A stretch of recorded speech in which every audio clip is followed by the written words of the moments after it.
یہ چاہتا ہوں کہ پہلے صرف یہ دیکھ لیں، اس کے بعد میں باقی بات کرتا ہوں. یہ وقت پورے قد کے ساتھ چیف جسٹس آف پاکستان اور سپریم کورٹ کے آنریبل ججز کے ساتھ کھڑے ہونے کا ہے. اگر اس وقت ہم نے ان کا ساتھ نہ دیا تو اس معاشرے میں جھوٹ، منافقت اور خرید و فروخت کے سوا کچھ نہیں بچے گا. اس وقت اف اینڈ بٹ میں نہ پڑے، ہم لوگ ڈٹریکٹ کریں گے، لوگ عدلیہ کے منہ پر کالی سیاہی ملنے کی کوشش کریں گے. ہمیں سپریم کورٹ کے چیف جسٹس کے ساتھ کھڑے ہونا چاہیے. اب سپریم کورٹ نے کہہ دیا کہ آپ فلانے شخص سے اس کی تحقیقات کروائیں. جب سپریم کورٹ کچھ کہہ دے تو آپ کے پاس اختیارات نہیں ہیں، آپ اس کو اس بات کو من و ان تسلیم کرنا ہوگا. جس حد تک سپریم کورٹ نے کہا ہے تو آپ کو سیاہ کو سفید ماننا ہوگا.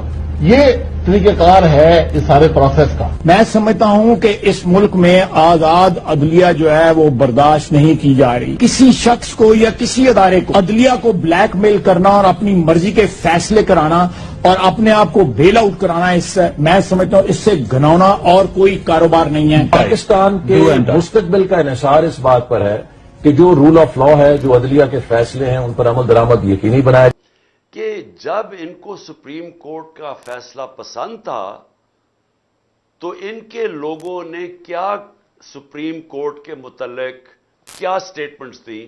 ہمارے پاس اللہ کا کرم ہے، سوشل میڈیا ہے، یہ ساری چیزیں اب آپ کو پتہ چل جاتی ہیں کہ یہ پہلے کیا کہتے تھے، اب کیا کہتے ہیں. مجھے کہتے تھے کہ اگر آپ نے الیکشن کروانا ہے تو اپنی حکومتیں ڈیزالو کر دیں. حکومتیں ڈیزالو کی تو سارے الیکشن سے بھاگ گئے. اب کہتے ہیں کہ جی عمران خان انتشار پھیلا رہا ہے. آئین کے مطابق چل رہا ہے عمران خان، 90 دن میں الیکشن ہونے چاہیے. 2 ہماری حکومتیں ہم نے ڈیزالو کی. آپ سب نے کہا، آئین بھی کہتا تھا، ملک کا قانون کہتا تھا کہ 90 دن میں الیکشن ہو. 90 دن گزر گئے، الیکشن نہیں ہو رہے. ہمیں کہہ رہے ہیں اکتوبر میں الیکشن ہوں گے. کس طرح اکتوبر میں؟ اس کا مطلب 70% پاکستان ڈس انفرینچائز ہے، یعنی ان کے الیکٹڈ نمائندے 70% پاکستان میں نہیں ہوں گے. ایک بددیانت دار الیکشن کمیشن نے شہباز شریف کی حکومت یہاں قائم کر دی جس کی کوئی قانونی اور آئینی کوئی جواز نہیں ہے، اور فضل الرحمان کی حکومت قائم کر دی ہے پختونخوا میں. سو واضح ہو گیا کہ جب ان کو ضرورت تھی تو ان کو سپریم کورٹ کی سینکٹی، اس کے فیصلوں کی اہمیت کی سمجھ آ گیا کہ کیوں سپریم کورٹ کا فیصلہ ضروری ہے. اور اب جب کہ 15 کے 15 سپریم کورٹ کے جو ججز ہیں وہ ایک چیز پہ سب متفق ہیں کہ 90 دن کے اندر الیکشن ہونا چاہیے جب اسمبلیز ڈیزالو ہوں. تو اب یہ سارے مل کے کہ کیونکہ کہیں سپریم کورٹ فیصلہ نہ کر دے 90 دن اور الیکشنز ہو جائیں، وہ الیکشنز کے خوف کی وجہ سے یہ اس وقت یہ سب کچھ آپ تماشا دیکھ رہے ہیں. اور یہ اس لیے کیوں الیکشن سے بھاگے ہوئے مجھے آپ کو بتانے کی ضرورت نہیں ہے کہ 2 دن پہلے رپورٹ آئی، عوام کو تو پتہ ہے کہ جو میں باتیں کر رہا ہوں.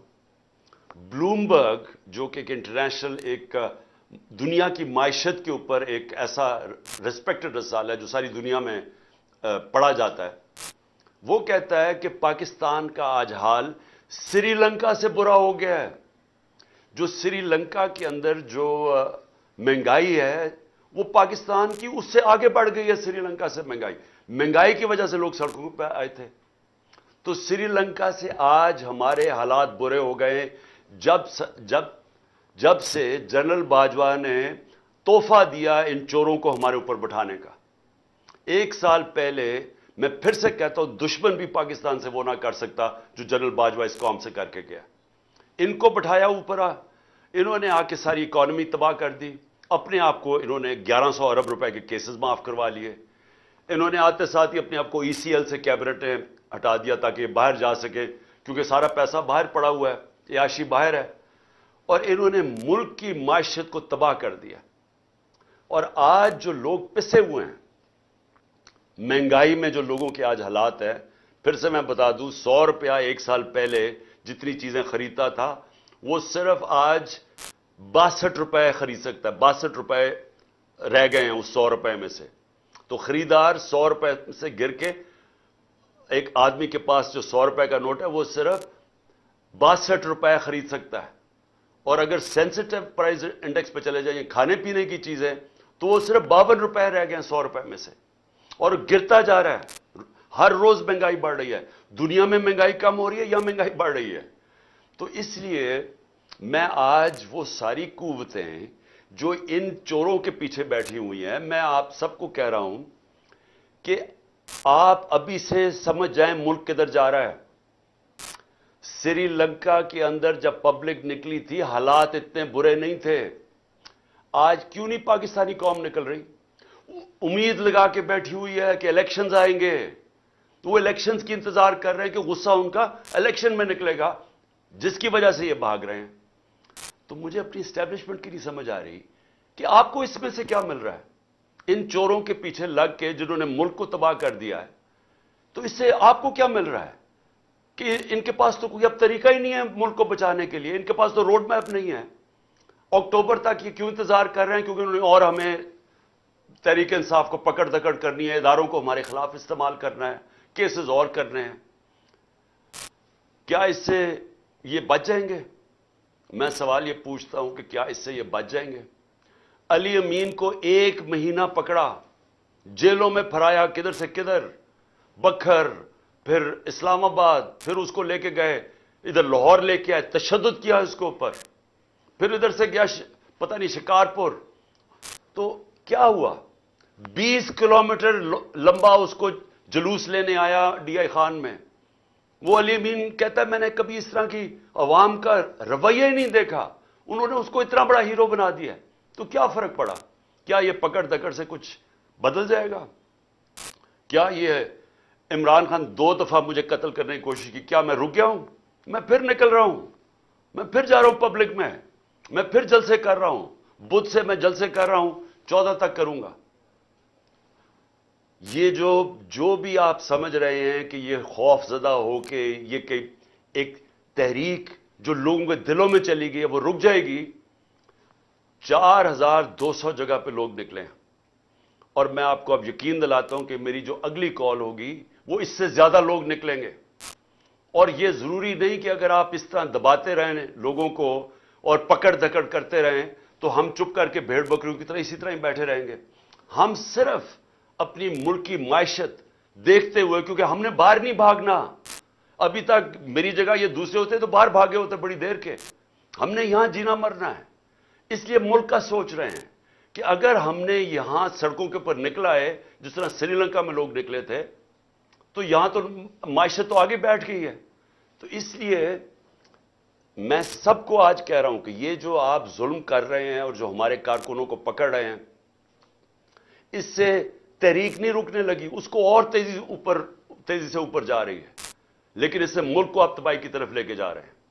اور جو اسلام آباد میں ہوا، آپ یہ سوچیں کہ کیسے ہو سکتا ہے کہ پہلے ایک ہائی کورٹ جسٹس بابر ستار وہ اجازت دیتے ہیں کہ جی یہ فنڈامنٹل رائٹ ہے ہمارا ریلی نکالنے کا، وہ کہتا ہے فنڈامنٹل رائٹ ہے، رات کے 2 بجے پولیس کہتی ہے نہیں آپ نکال سکتے۔ کیوں نہیں نکال سکتے؟ اور کس چیز کے لیے ریلی نکال رہے ہیں؟ آئین کی، اپنے آئین کی بالادستی کے لیے ریلی نکال رہے ہیں، کوئی انتشار کے لیے نہیں نکال رہے، رول آف لا کے لیے ریلی نکال رہے ہیں۔ اجازت ہی دیتے، اور اجازت ہی نہیں صرف دیتے، وہاں آپ دیکھیں عورتیں وہ بیچاری کھڑی ہیں سائڈ پہ، ان کو پکڑ کے جیلوں میں ڈال رہے ہیں، ساری دنیا کے سامنے منہ کالا کروا رہے ہیں پاکستان کا۔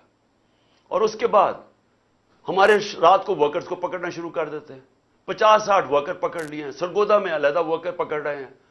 تو کیا یہ اس سے ثابت کیا کر رہے ہیں آپ کہ وہ اسلام آباد کا جو آئی جی ہے وہ ایک جرائم پیشہ آدمی ہے؟ مجھے پتا ہے، میں نے اس کا کیس دیکھا ہوا ہے، سیف سٹی کے اندر وہ کرپشن کے اندر سزا ہونے لگی تھی اس کو۔ دوسرا جرائم پیشہ آدمی شہباز شریف جب پرائم منسٹر بنا، اس کو سزا ہونے والی تھی 24 ارب کے کیس میں، اس نے پہلی چیز اپنی طرح کے لوگوں کو اس کو لا کے وہاں بٹھا دیا۔ اور کیونکہ وہ غلام ہے شہباز شریف کا، وہ پولیس والا نہیں ہے، پولیس کتاب پہ چلتی ہے، رول آف لا پہ چلتی ہے، پولیس کے قانون لکھے ہوئے کتاب میں ہیں کہ کیا کر سکتے ہیں کیا نہیں کر سکتے، لیکن یہ غلام ہے شہباز شریف کا، مجرم شہباز شریف کا، کیونکہ یہ اس کی وجہ سے بچا ہوا ہے جیل میں، لہٰذا اس کے گندے کام کرنے کے لیے تیار ہے۔ یہی آدمی ملوث تھا ڈرٹی ہیری کے ساتھ مجھے جوڈیشل کمیشن میں مروانے کے لیے، یہ اس کے اندر بھی شامل تھا۔ اس نے مل کے جو ہمارے اسلام آباد کی کوئی 500 ورکرز کو پکڑ چکا ہے، باری باری کبھی جیلوں میں ڈالتے ہیں, پکڑتے ہیں, لوگوں کے گھروں میں پولیس گھس جاتی ہے. یہ کون سی جمہوریت ہے؟ اور کیا ہوگا اس سے؟ کیا یہ جیت جائیں گے چور الیکشنز؟ میں اس لیے آج ساروں کو پیغام دینا چاہتا ہوں